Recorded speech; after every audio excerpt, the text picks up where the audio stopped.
Hello guys, it's Pap from Pap back at it again, and today I wanna just share my KCGT experience that is already coming to an end. Now that I'm recording, it's actually 6 p.m. o'clock in my country, so I kinda could have more time, more duels to go on, but there's no point in doing that.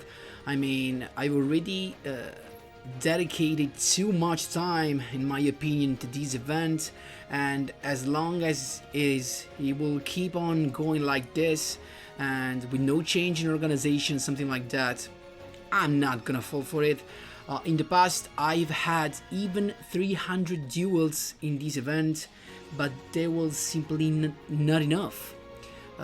Even with higher winning percentage like 55%, I was not able to come any closer to a good result.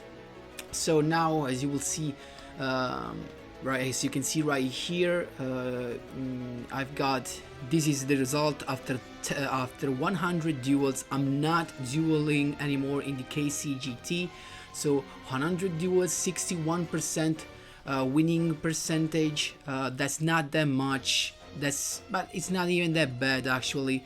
And I'm gonna show you of course the deck that I used, and my highest winning percentage was 66.66%, as you can see right here. So this was the highest that I got the first day of the event, as you can see right here. And nothing then, of course, it got a little bit lower than this, but I guess it's fine. So before jumping right into it, guys, just a quick reminder: if you enjoy the content, please leave a like and subscribe. I really appreciate it and really helps me a lot. Let's jump right into it. So I'm here with Yummy Yugi, and you know what I'm talking about. This is just another, maybe the 1000th version of the Magician Girls that I brought to you, and this is the one that got me so far. And not gonna lie, this could still hit 40k if I actually had the time to push, but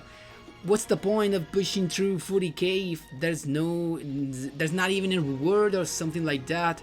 If you're not among the first 100 that we're gonna have at least 60k points, I guess.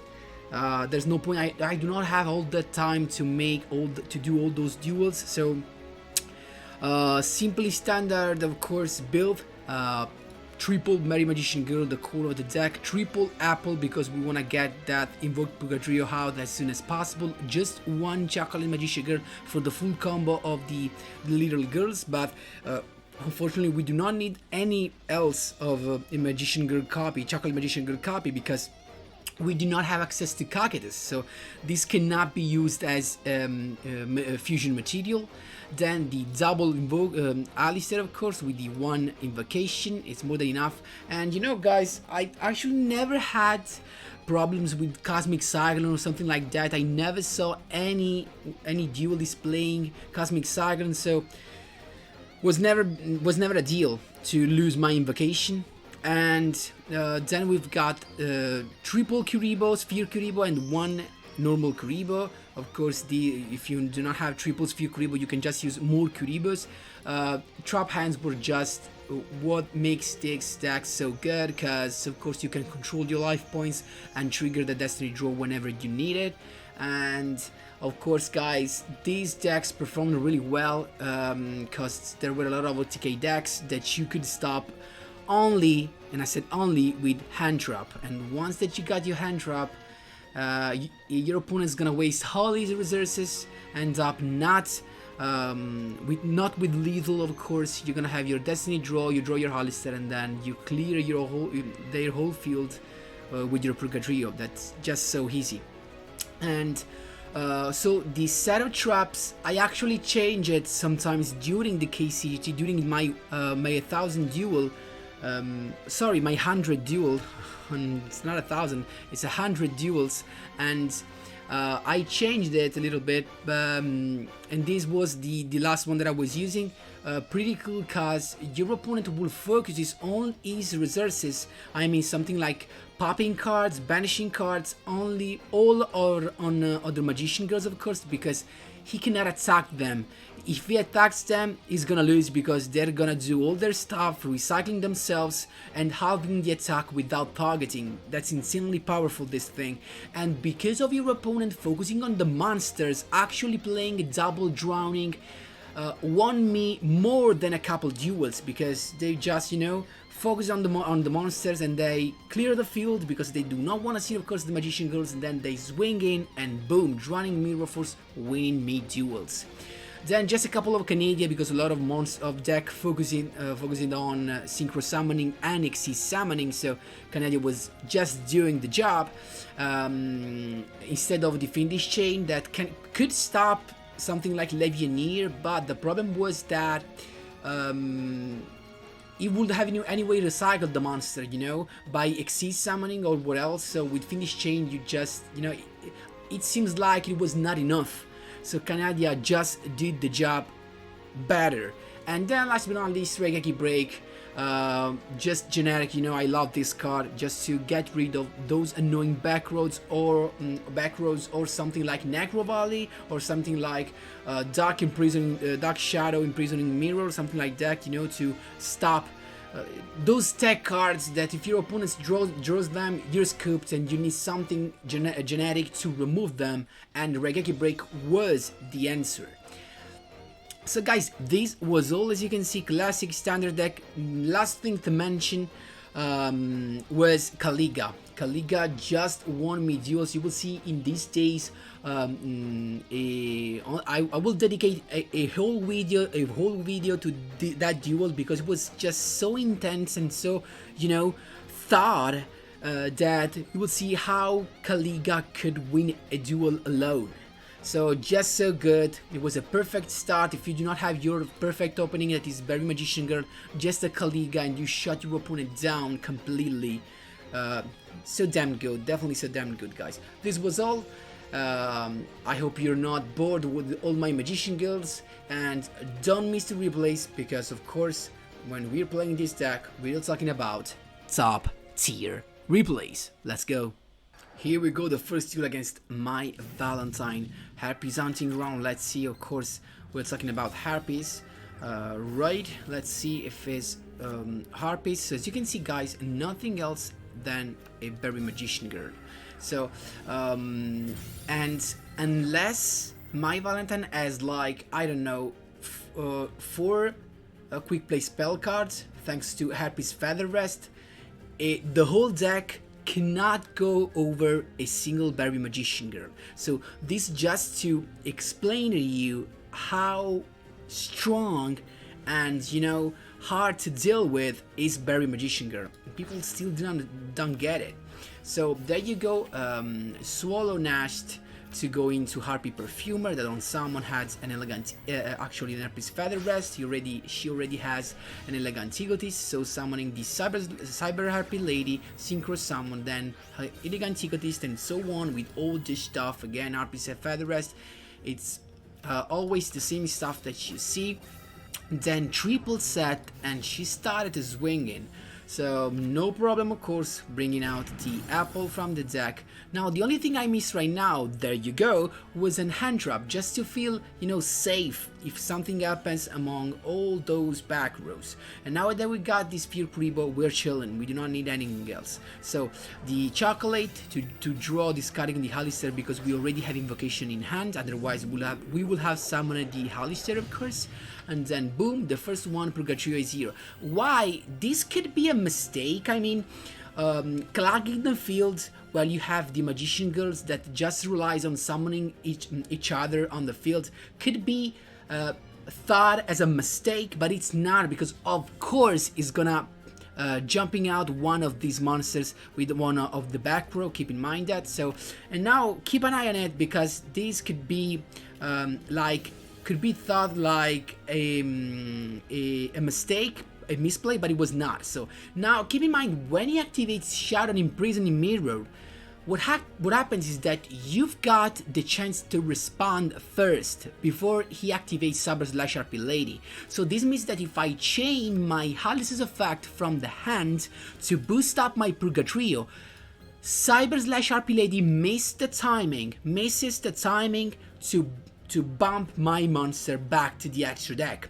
But why did I not do it? I didn't do it because of course he's gonna have something else to activate right here, so there was no point to waste my Alistair. I do not exactly like I thought, he has something else, so using my Alistair was just a waste because then I would have had no way to have my invocation. I just would have had to hope to draw that. Is it clear? Move on, let's move on. So Swallow Nest to jump the Apple Magician Girl. Is it enough?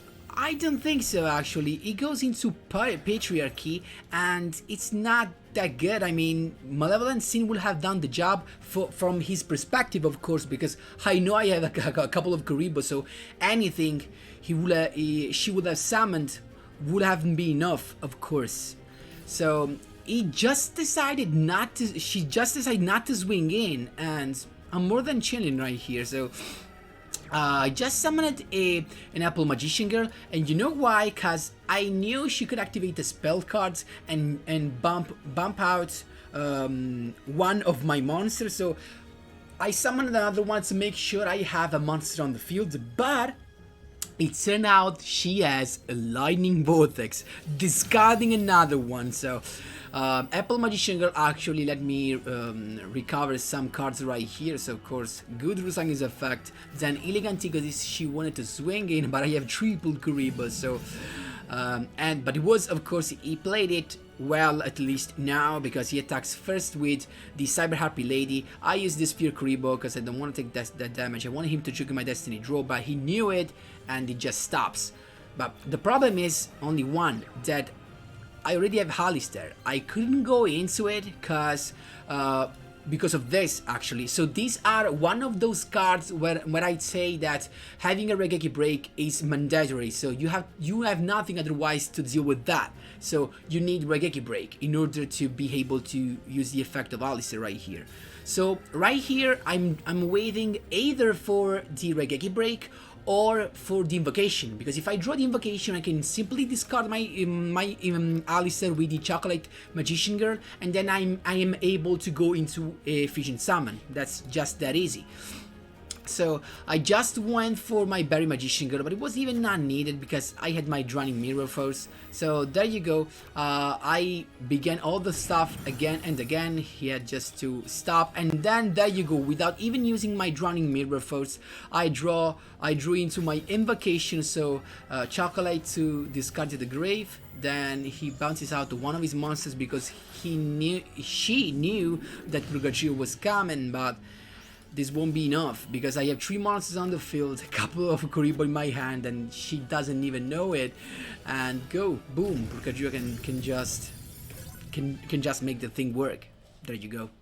Here we go against Jack Atlas, guys. Actually, I only lost to Jack Atlas once when I actually met a guy that used Amano Hinato to negate all monsters effect, and as you can imagine, I even had a Kuriboh in my hand, but I couldn't activate it because of Amano Hinato. But as long as they do not pull that out, and I don't think they play more than one, if they play it, Jack Atlas was just an easy win for me.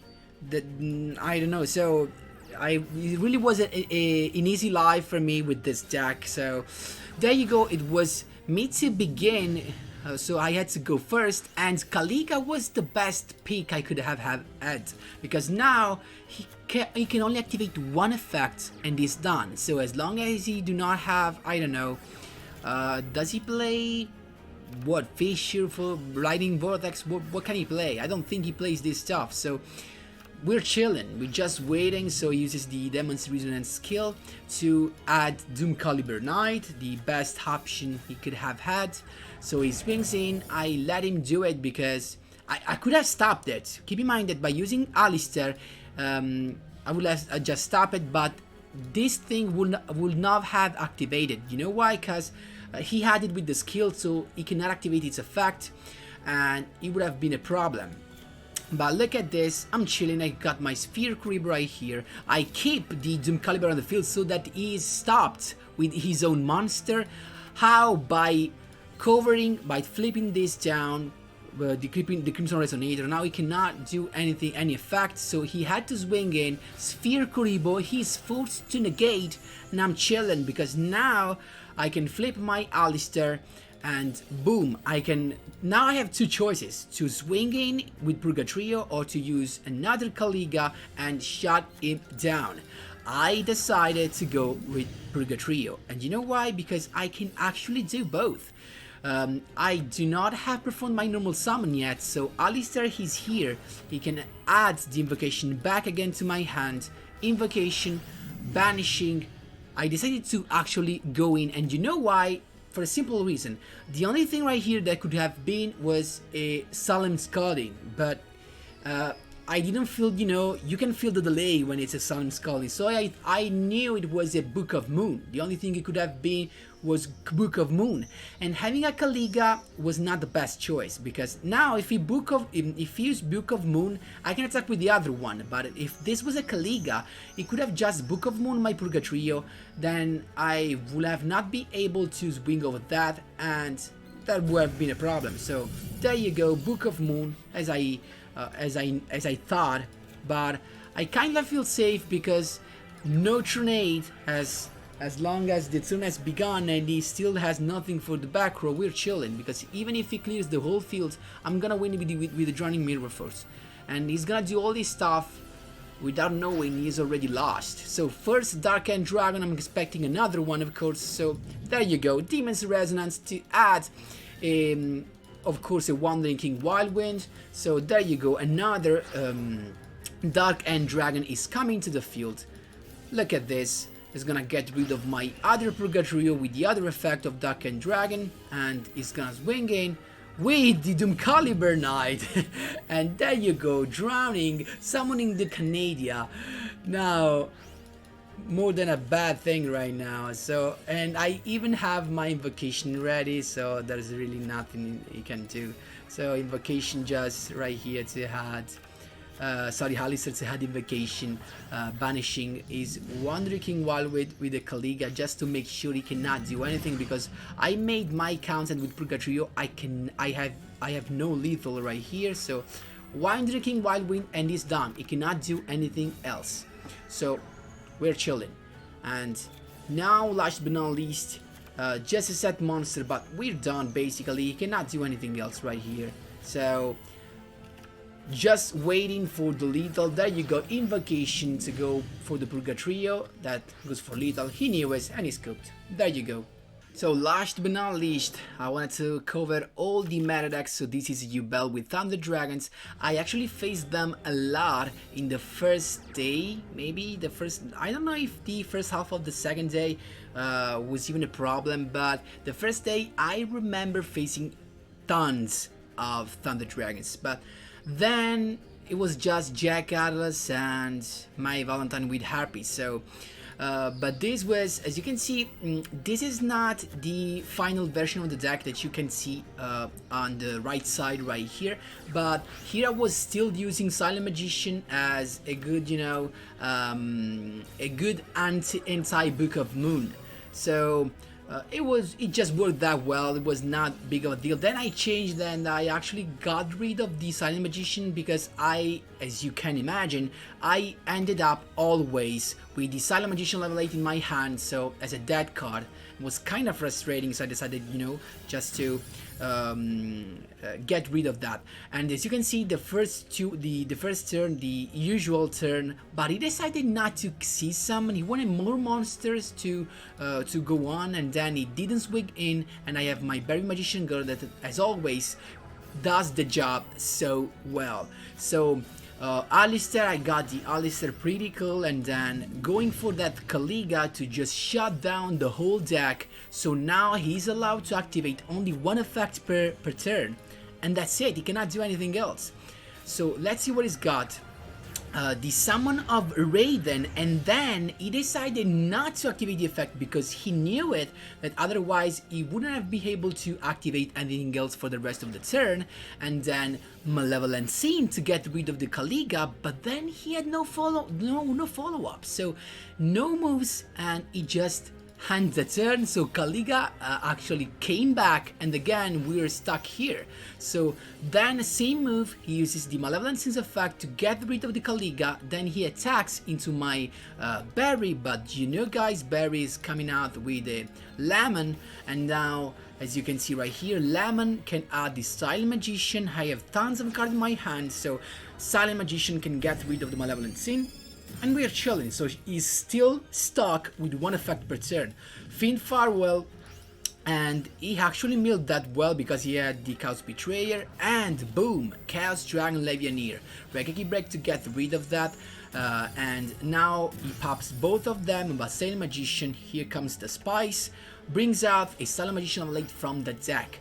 But he's not done yet, so Betrayer to banish my Apple, so he wanted me not have access to Purgatrio, and then boom, Patelami to get rid of the Silent Magician level 8, and now he can swing in, but he's not done. He has Dragonhawk and another Dragon Duel. He swings in, and we're chilling because we have a couple of Kuribos. That's all we need to, of course, go over. We got the Destiny draw now. As long as he has no other hand trap, we're chilling because we've got Purgatrio right here. Am I right? Yes, we've got.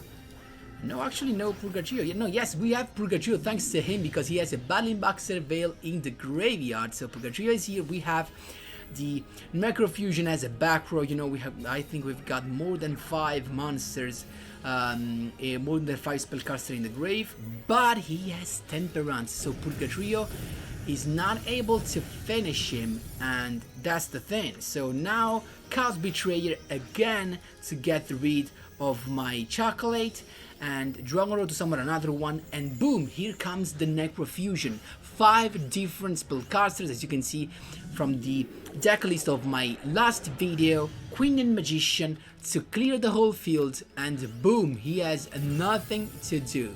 Now, I actually destroyed his last 2 summons, and he just cooked as the only thing he could do. So guys, that was all. These were really fun duels, so stay tuned. I'm gonna show you in the next days a duel that was incredibly good, so long, so I'm actually just gonna show that duel in a video because it's really that long.